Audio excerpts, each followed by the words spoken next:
Alors aujourd'hui, on est chez Bernadette et Eric que j'ai rencontrés il y a 9 ans. Ah oui, 9 ans. 9 ans et on ne s'était pas revus depuis et vous allez bientôt découvrir pourquoi je suis venue les interviewer. Déjà juste parce que ce sont des amis, des âmes merveilleusement inspirantes et signifiantes pour moi qui m'ont accompagnée dans ma renaissance. Et donc je parle d'eux dans mon livre et je nous fais ce beau cadeau à nous trois, mais aussi à vous, de faire cette interview et qui, j'en suis sûre, sera aussi signifiant et inspirant pour vous. Merci Marjorie, on est ravis d'être avec toi et de faire cette interview avec toi. Merci. Merci Bernadette. Ah oui, c'est super. 9 ans, un petit parcours entre-temps. Ouais, un beau parcours de chaque côté d'ailleurs. Magnifique. Tout à fait. Magnifique. Bon. Moi, je sens que je suis déjà bien émue d'être là, je ne vous le cache pas. Mais c'est émouvant, c'est un vrai parcours. C'est un vrai parcours, un parcours courageux. Et tu l'as fait, et donc tu vas pouvoir aider et éclairer à ton tour. Et vous aussi, on y va? On fait l'interview? Allez, c'est parti, vous êtes prêts? Parce qu'ils ne connaissent pas les questions. Surprise. Bonjour Bernadette et Eric. Alors, comme je l'ai dit dans la petite vidéo de démarrage, je suis ravie d'être là. Vous m'accueillez encore une deuxième fois chez vous, après notre première rencontre il y a 9 ans. Je suis heureuse de vous retrouver parce que vous faites partie de mes amis, ces âmes merveilleusement inspirantes et signifiantes pour moi, et dont je parle dans le livre. Et vraiment, on s'est vu une journée, on s'est vu une journée, une demi-journée même, mais tu m'as transmis à la fois du savoir-faire, mais on verra, tu m'as transmis bien d'autres choses. Et nous, ce jour-là, on avait bien repéré la belle étoile que tu étais, et on est vraiment heureuse que tu aies donné tout ton éclat. Merci beaucoup. Merci Bernadette. C'est du fond du cœur. Alors, donc, en ce début d'interview, vous ne savez pas ni ce que j'ai écrit dans le livre sur vous, c'est juste.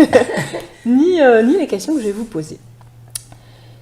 Moi, je suis sûre que dans cet échange, il va y avoir plein de belles choses, il va y avoir beaucoup d'émotions et je suis sûre que ça va pouvoir inspirer certaines personnes qui regarderont cette vidéo à travers Facebook, YouTube ou le livre qui s'appellera, c'est vrai que j'en ai pas parlé, B2B du burn-out au bonheur, et c'est un récit d'expérience et d'optimisme. Oui. On y va, c'est parti, vous êtes prêts? Joli titre. Ouais. Merci. Alors, première question. Si vous deviez vous présenter en 30 secondes, que diriez-vous? Ce qui fait plaisir, c'est de faire des échanges de cœur à cœur. Parce que dans ce cas-là, on peut sortir d'une technique, on peut sortir et tout se fait tout seul parce qu'on est tous les lumières des uns pour les autres. Et en partageant de manière authentique, on va éclairer le chemin de quelqu'un et être éclairé par celui d'un autre. Merci Bernadette. Et pour toi, Eric, si tu devais te présenter en 30 secondes, tu dirais quoi? En termes de présentation, je dirais plutôt que moi je me positionne en tant qu'accompagnateur quelque part d'un projet. Mon épouse est le contenu principal. Et donc je fais en sorte qu'effectivement à la fois les contenus se structurent et qu'en même temps ils soient diffusés. Ouais. Voilà. Parce que Bernadette et Eric sont les fondateurs de Happy Parents, c'est ça, on le dit à l'anglaise, Bernadette. Je le dis toujours comme ça. Et qui propose justement des formations pour transmettre des outils pour aider nos enfants dans leurs apprentissages, mais aussi dans leur développement personnel. Et donc moi j'étais venue il y a 9 ans me former pour faire après des ateliers de théâtre relationnel pour les enfants de on va dire 5-10 ans, et puis débat philosophique pour les ados. Ouais, c'était chouette.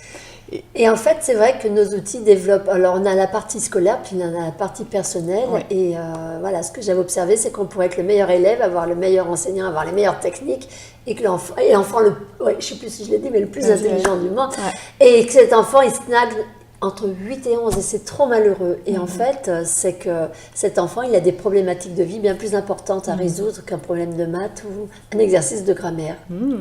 Okay. Et puis entre les deux, il y avait justement le module que tu as pris, c'était apprendre à apprendre. Ouais. Donc entre la pédagogie pure et le développement de l'être, il y a aussi comment on s'organise, c'est un peu la métacognition par rapport à la pédagogie stricte des matières. Voilà. Ouais. On s'aperçoit qu'Eric donne du contenu lui aussi, et que voilà, tout est un tout, et que sur cette terre, tout s'apprend. Et que c'est pas parce qu'on ne sait pas faire aujourd'hui qu'on ne peut pas le faire demain. Il suffit juste d'essayer de vouloir le faire. Et du coup, quelle est votre quête à travers cette activité? C'est quoi le sens profond de ce que vous faites? Alors c'est très facile pour moi. Je suis née avec ce projet. Petite fille, je me souviens, j'allais à l'école, au collège, je me disais mais la cigogne s'est trompée, elle ne m'a pas fait tomber au bon endroit, au bon siècle. Et donc, quand j'étais dans le jardin avec mon grand-père, les roses m'inspiraient et cette sagesse, je me disais mais à qui je pourrais la dire? Et là j'avais de grosses larmes qui roulaient sur mes joues. Et quand j'ai rencontré Eric, ce projet-là, je l'avais dans mon cœur et il l'a épousé et on a cheminé ensemble. Oui, parce que je crois que c'est vraiment aussi votre histoire personnelle. Hein. Vous êtes parti aux États-Unis à un moment donné, vous avez découvert aussi d'autres manières de fonctionner. Peut-être nous expliquer en quoi justement votre histoire a été déterminante dans le choix de cette activité? En fait, je pense que Bernadette, déjà dans le cadre de son activité, elle était instite puis conseillère pédagogique. Elle avait déjà en fait identifié l'aspect théâtre. D'ailleurs, elle a développé l'atelier de théâtre avant qu'on parte aux États-Unis. Elle le faisait avec les classes. Et ça a eu un super succès, donc elle avait commencé à la rédiger en partie. Et puis après, donc pour mon business, puisque moi j'avais une entreprise que j'ai développée, on a créé une filiale, etc. Et donc on est parti aux États-Unis. Et sur place, Bernadette, elle a pu participer directement aux écoles américaines, puisque les filles avaient suivi une école bilingue, et donc c'était en école publique américaine, donc le cursus purement américain. Et donc Bernadette s'est occupée du cursus français, plus les maths qui n'étaient pas les mêmes. Par exemple, ils font des choses en amont, ils vont faire des fractions parce qu'eux, ils sont pas au système métrique. Par contre, il y a d'autres choses qu'ils ne vont pas faire, donc il y a tout un tas de décalage entre les deux programmes. Et comme on prévoyait de revenir en France, on ne savait pas encore trop quand, on voulait être sûr quand nos filles reviendraient, mais effectivement, elles pourraient... Et après, du coup, tu as transposé finalement ce que tu avais fait avec tes filles. C'est-à-dire qu'après, on a vécu aussi l'école à la maison. On a déscolarisé nos enfants. Et quand je voyais la joie, Delphine le matin ouvrait la porte et criait « Maman, j'ai la rage d'apprendre, qu'est-ce qu'on fait aujourd'hui ?» Voilà, alors ça méritait vraiment de donner le meilleur de soi, voilà. Donc, et mon époux passait derrière et me disait « Écris, écris ». Et Marie se régalait aussi, donc on a vécu vraiment 2 et 3 ans, l'une est restée 2 ans, l'autre 3 ans merveilleux et qui sont le berceau d'Happy Parents. Après, notre rage, ça a été donné tout le meilleur qu'on a donné à nos enfants, de le formaliser pour le donner non seulement aux enfants des autres, mais aussi à d'autres personnes qui pourraient à leur tour apporter ce bonheur d'apprendre, ce bonheur d'être retrouvé, et puis chez les grands, chez les adultes, retrouver l'enfant intérieur et permettre de retrouver cette spontanéité, cette joie, et puis regarder la vie avec un autre axe. Merci. Alors, est-ce que parfois, ça vous arrive de douter? Et du coup, comment ça se manifeste? Le doute, quand on est éprouvé soi-même dans sa propre vie, tout d'un coup, on fait comme tout le monde, on souffre. Et quand on souffre, on est touché dans son identité. Hein. Et j'ai la chance, j'ai un mari qui est fort. Et très souvent, il est là pour moi. Et un jour, il m'a dit quelque chose de prodigieux. Sans doute que dans mon challenge, je le challengeais. Et il m'a dit, et si c'était une de tes clientes à qui ça arrivait, qu'est-ce que tu lui dirais? Et tout d'un coup, j'ai oublié mon problème, je me suis oubliée. J'étais là pour aider l'autre, et j'ai entendu ce que j'ai dit, je me suis aidée. Voilà. Chouette. En fait, l'autre, on est tous des miroirs les uns des autres, une fois de plus, on a tous besoin des autres. Et il y a toujours un jour où on tombe soi-même. Donc vraiment, rester humble. Et un des souhaits dans justement cette transmission d'interview, c'est que chacun redevienne son propre meilleur ami, justement sa propre personne inspirante et signifiante en fait. Absolument. Aux adolescents, je dis toujours, et même aux adultes, j'ai eu plusieurs fois les cas de maman, ça me crée une émotion en y pensant, où je leur disais, et si tu devenais l'héroïne de ta propre légende? Et là, tout d'un coup, je ne sais pas, c'est peut-être le mythe des contes de fées. Quelque chose qui se passe. Oui, il y a quelque chose qui se passe. Oui. Et si je reprenais ma vie en main, je pense que c'est ça. Tu peux tout faire pour toi parce que c'est toi à qui les choses arrivent, c'est toi qui connais le problème depuis le début, tu as la genèse, il se passe tellement de choses. Tu vas entendre des outils, il y a des personnes qui vont dire, mais en même temps, prends du recul par rapport à ce qui t'est dit et... Voilà, viens sonder en ton cœur et tout d'un coup, la lumière va se faire. Tu vas faire un pas tout petit, mais pas après pas, hein, des petits pas, toujours un petit pas, mais d'avancer, l'importance d'avancer. Merci. aussi. Et en même temps, par rapport à ce que tu disais, justement, où tu parles beaucoup de bienveillance par rapport à soi, qui est un prérequis important pour pouvoir aller vers les autres, quelque part. J'ai juste un point qui m'est venu le week-end dernier, justement, on était au Festival de la Vie à Montpellier, et on a rencontré une personne qui fait des livres étonnants, et qui nous en a offert d'ailleurs. Et bon, alors après, comment dire, le contexte, la forme, on aime plus ou moins, mais j'aime bien les livres, surtout quand on n'a pas bien beaucoup de temps, j'ouvre au hasard et je prends un truc. Et là, j'ai trouvé une phrase qui était super, qui était savoir dire oui à ses non. Donc je pense que quand on parle de douleur aussi, parfois ça peut être des douleurs de l'extérieur, mais ça peut être aussi quelqu'un qui est peut-être pas content de comment il fonctionne, ou voilà, des parties, on a tous en nous des parties qu'on aime plus ou moins, je veux dire, globalement. Donc savoir dire son nom, c'est une œuvre d'intégration. Donc tu parlais de bienveillance, c'est une œuvre d'intégration de l'ensemble des parties en soi, et d'être bienveillant par rapport à toutes ces parties. Et c'est comme ça qu'après on peut avancer, parce qu'à partir du moment où on est clair sur le contenu, on peut faire évoluer l'ensemble du contenu de manière cohérente et homogène. L'équilibre, l'ombre et la lumière. Voilà. Chacun a besoin. Il est en train de citer Christian Argenis, et qui parle la langue des oiseaux, donc c'est intéressant. On ira voir. En tout cas, moi, ça m'intrigue. Curieuse que je suis, je vais aller voir. Comment vous vous remotivez, justement, quand vous avez une baisse d'énergie? C'est quoi vos clés pour vous booster? On a le droit d'être en baisse d'énergie. Quand c'est comme ça, moi qui ai toujours envie d'apprendre, toujours envie de faire quelque chose, voilà, et bien quand je suis comme ça, je m'arrête. Je me donne le droit de m'arrêter. Et c'est bon, tout simplement. Enfin, ça dépend ce qu'on entend par baisse d'énergie. Enfin, je dirais que quand on a, par exemple, je sais pas, un truc qui s'est pas bien passé, ou un coup de morale, je pense, enfin, pour moi, c'est souvent une approche un peu de prise de recul, quoi, un peu comme quand on dit si j'étais sur la Lune et que je regardais ce truc, finalement, ça serait quoi.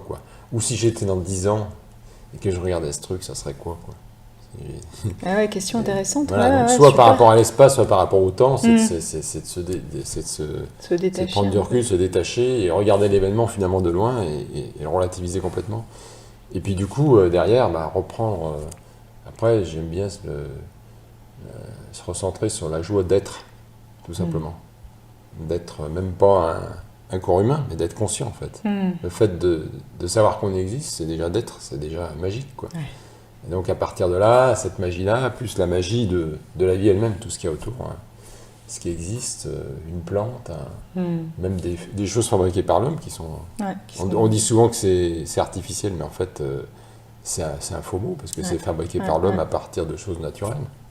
Donc finalement, c'est pas... Et de la création. Voilà, et c'est de la création, il y a une créativité. Donc je trouve qu'il y a tellement de magie dans la vie que pour moi, ça peut être un instrument de ressource très important, quoi.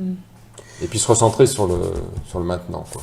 Et effectivement, je suis là, je suis capable de toucher ça, etc. Et du coup, les choses qui ont pu vous poser, finalement, déjà vous les mettez un peu loin, et puis après vous dites, oui, finalement, là, maintenant, ça n'existe pas, en fait. L'intervention de mon époux me fait rebondir sur deux choses. J'évoquais tout à l'heure la fatigue physique, et dans ce qu'il dit, je pense que c'est vraiment important, c'est de dire, mais qu'est-ce qui m'a fait perdre mon énergie? Mais où est-ce que c'est passé? Qu'est-ce qui m'a déclenché ça? Et je dirais se mettre au téléphone avec soi, les déclencheurs. prendre du silence, et tout d'un coup, on va faire face à une émotion. D'accord. Et pourquoi cette émotion? Qu'est-ce qu'elle est allée branler chez moi? Aller embrasser cette chose, l'accueillir, se positionner par rapport à elle, l'accompagner, et puis tout d'un coup, c'est reparti. Et j'ai envie aussi de dire, et ça fait un lien avec ce que je disais tout à l'heure, j'ai rencontré une femme extraordinaire à un congrès de psycho-énergétique. Le premier congrès de psycho-énergétique à Lyon, c'est Donna Eden, une américaine. Je vous conseille d'aller écouter et de pratiquer avec elle 5 minutes par jour. 5 minutes routine, donc une routine de 5 minutes. C'est juste fabuleux. Et ça met le cœur en joie. Donc c'est un outil pratico-pratique et fantastique. Un outil et du coup une personne aussi inspirante. Ah alors, terriblement inspirante. D'ailleurs, je trouve que ce que tu dis, c'est très bien, parce que je pense aussi quand on peut être coincé, disons, intellectuellement sur un truc, passer à quelque chose de physique. souvent, on dit souvent, Tête, si cœur, corps. Hein. vous pouvez pas en même temps sauter, rigoler, etc., et en même temps être triste, quoi. Je veux dire, à un moment donné, donc vous pouvez aussi pousser la machine de votre cerveau avec votre physique quelque part, et passer d'un état à un autre. Je pense très important aussi la qualité des mots qu'on prononce. Écouter les mots qu'on prononce, et puis après, plus loin, ces mots, ils nous informent de pensées, parce qu'en fait, le point de départ, c'est les pensées, donc après, surveiller ses pensées.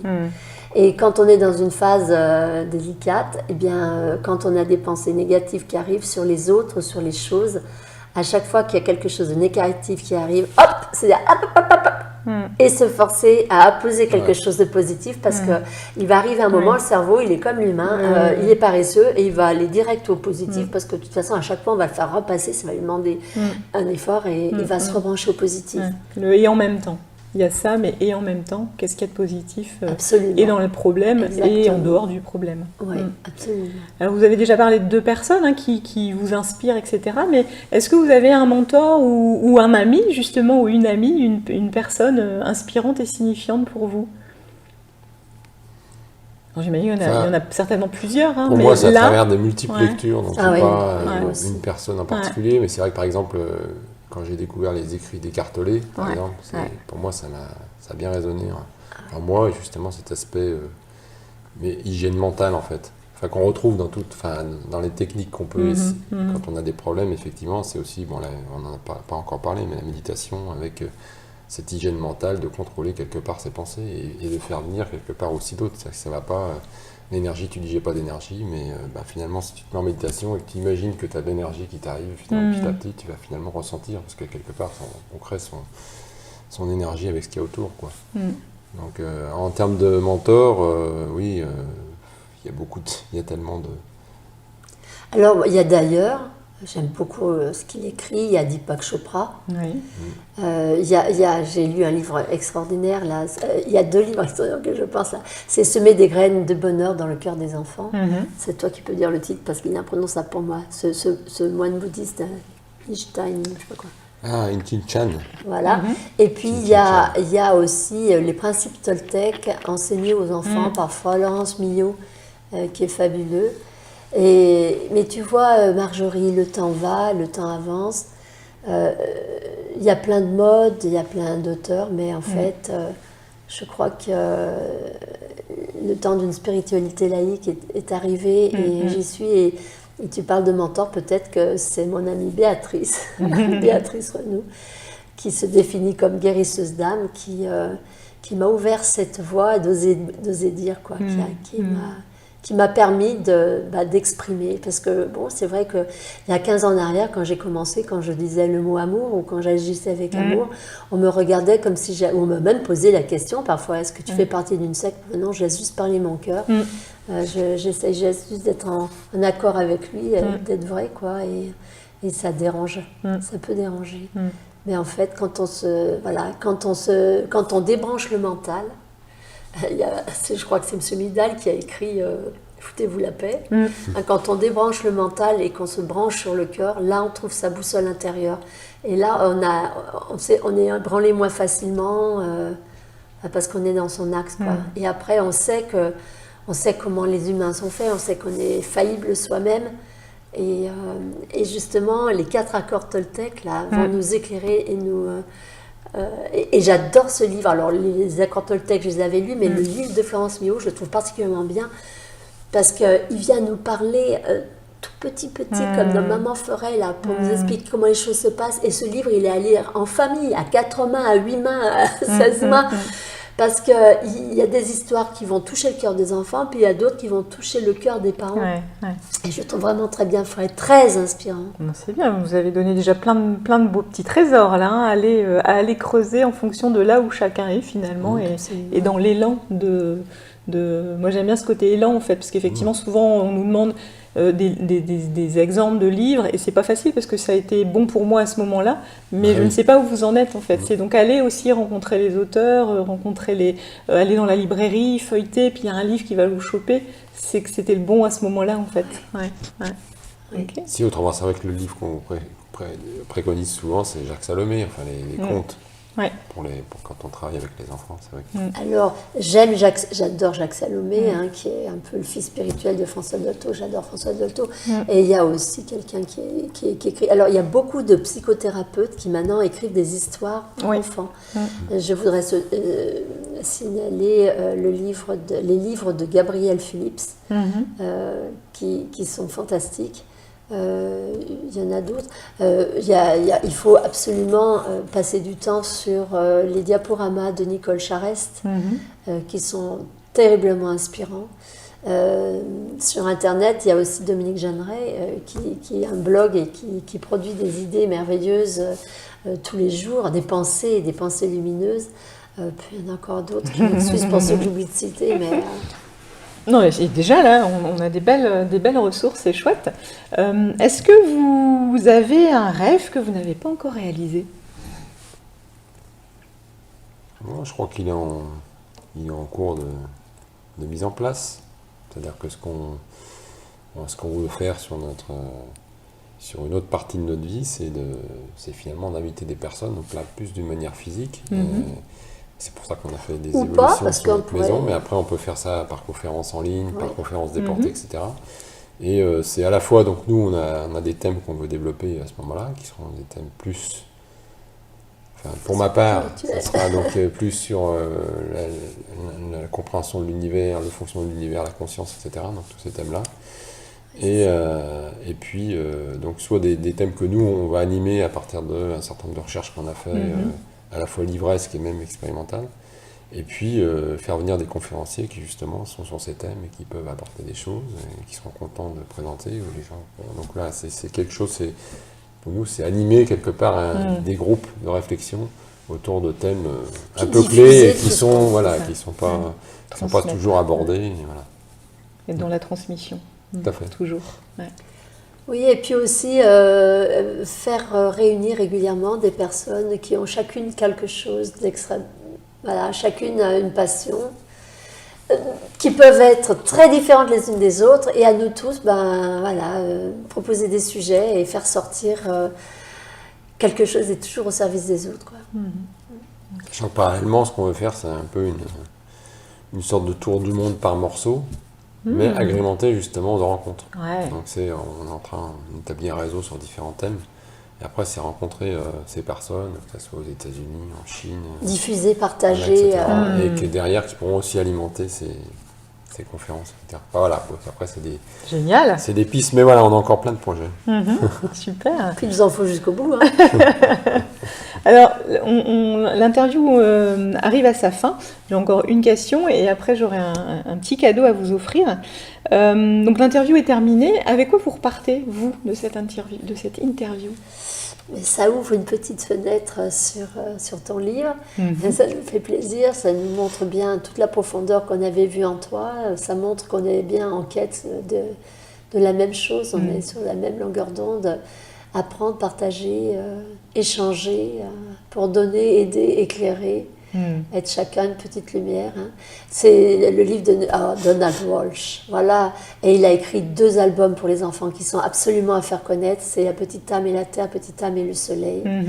Et dans l'un d'eux, il présente la petite âme, il dit « Mais qui suis-je » Et il dit « Ah mais si, je suis une petite lumière !» Et Dieu lui dit « Mais tu es une petite lumière. En fait, nous sommes tous comme un grand soleil fabriqué de plein de petites lumières. Et si tu n'étais pas là, le soleil manquerait une petite lumière. Ce serait toi. » Donc voilà, je crois que retrouver... Voilà, je crois que mon rêve sur la fin de notre vie, ça va être permettre... chercher 1000 outils pour permettre au plus vite...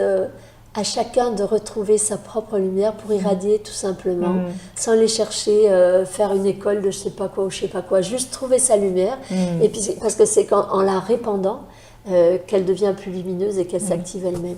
Moi, je dis souvent, c'est effectivement maintenant j'ose faire briller ma lumière, mon soleil, et je vois que quand je le fais, les autres s'éclairent et osent faire briller le leur et que ça m'éclaire aussi. Ouais. C'est ça, c'est ça.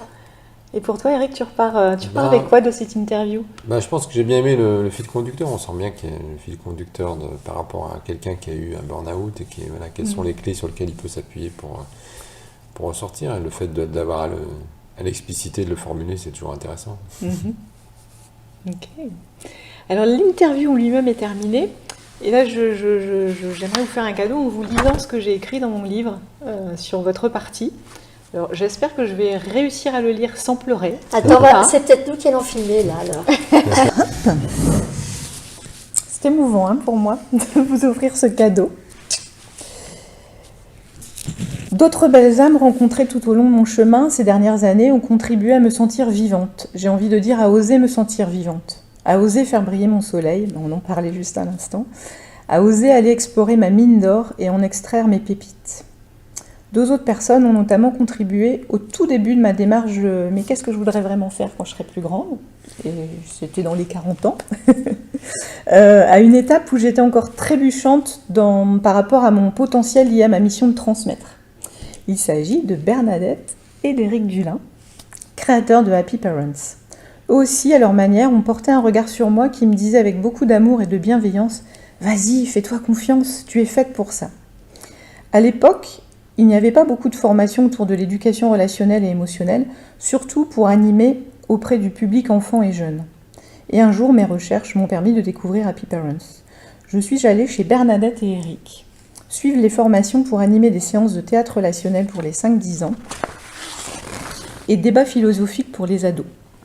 En plus de suivre leur formation, j'ai eu le bonheur de vivre avec eux des temps de partage, lors desquels ils m'ont raconté leur histoire familiale, leur vie aux États-Unis, leur retour en France et leur audace, à nouveau, de sortir des sentiers battus, de lancer des activités pour leurs enfants, puis leur élan de partager et d'en faire leur activité professionnelle.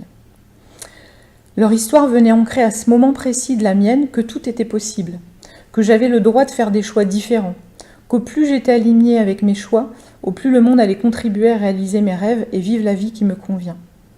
Leur message n'était pas de dire que c'était facile, non, mais juste que c'était possible, c'est réalisable. Avec du travail, de la passion, de la formation et de la sincérité, en acceptant les phases essais-erreurs, tentatives-échecs, tentatives-réussites aussi, font partie de n'importe quel processus de création. Tout est possible.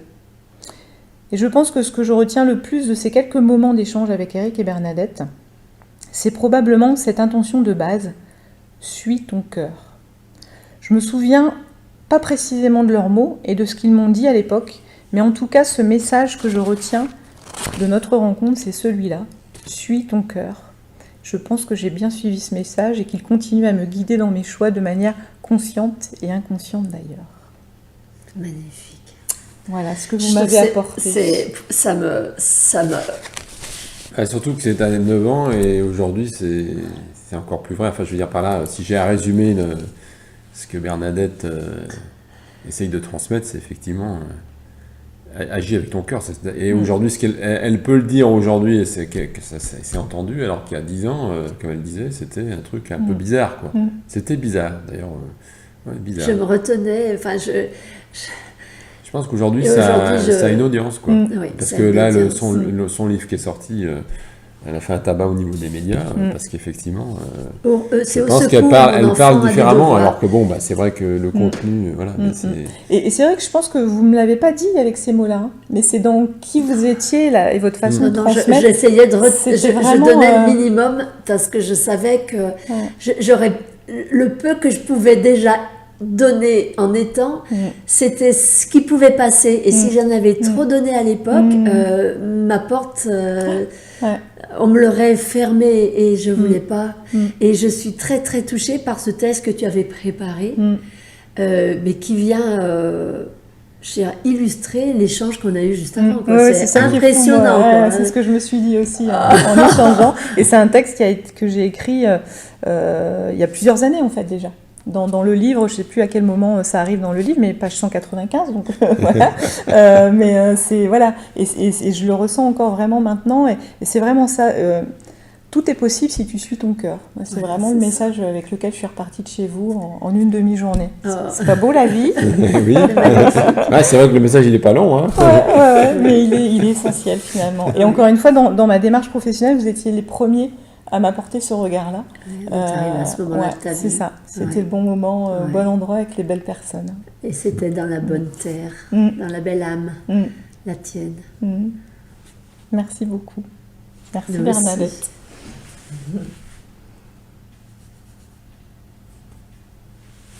beaucoup. Merci aussi. Juste pour qui Alors, vous merci êtes. et bravo, parce que depuis, moi j'étais allé voir sur ton site et j'ai vu qu'il y avait un beau parcours. Ouais, et je me régale. Des belles réussites. Ouais, hein. ouais. Nous, on t'a donné un petit bout, mais derrière, toi, tu as fait un truc superbe. Ah oui. Ouais, On a juste mis de la lumière pour que tu t'aperçoives de tout ce qui C'est t'habitait. exactement ça. Vraiment, Oui. c'est me faire comprendre qu'il y avait une mine d'or et que c'était à moi d'aller la Absolument. découvrir et Et de l'offrir. de l'offrir. Mais Ouais. c'est ça qui est rigolo dans cette approche justement de formation de formateur, c'est qu'en fait, on a des personnes qui vont prendre et qui vont aller dans un environnement que nous, on connaît même pas. Enfin, elles vont faire leur truc. Et c'est je pense juste génial. aux Guyanaises, par exemple, c'est fou, Oh. quoi, qui t'ont fait un petit message. Ah oui. Comme toi, si gentil vidéo là, Ah oui, pour ton merci, anniversaire. merci. Mais c'est génial, quoi. Ah oui. Elles ont fait un truc. Et les gamins qui faisaient coucou aussi, enfin, c'était génial, quoi. Donc c'est vraiment... pour nous, c'était le retour. Il y a un vrai relais, quoi. Il y a une transmission et en même temps, c'est complètement intégré, configuré à la personne, quoi. C'est pas, voilà. C'est pas un truc qu'on plaque. Non, c'est au C'est ça. contraire, Ouais. Donc ça, c'est super. Le petit mot de la fin, un beau merci pour ce Merci. cadeau. Merci Vous m'avez fait il y a infiniment, 9 ans et puis celui Voilà. qu'on se Ce partage qu'on s'offre aujourd'hui. aujourd'hui, Ouais, c'est vraiment. waouh. C'est super. Merci du fond du cœur. Et merci à vous. Et bravo pour l'interview, parce que c'est vrai que c'était intéressant comme interview. Et puis finalement, on a enchaîné tranquillement. Et... Voilà. Puis on espère Ouais. à nous trois Voilà. découvrir Voilà. votre chemin. tout à fait. Trois amis pour vous. Voilà. Oui, absolument, parce que chacun, À vous de jouer. vous êtes unique et merveilleux. Et si vous êtes venu sur la Terre, c'est pour une raison bien précise. Et c'est votre mission. Alors révélez-vous et vous allez être un cadeau pour chacun. Mhm. Et tout est possible si tu suis ton cœur. Oui, c'est la boussole. Ce que j'aime bien, c'est son expression actuelle, c'est ça. C'est en fait, tu suis ta boussole intérieure.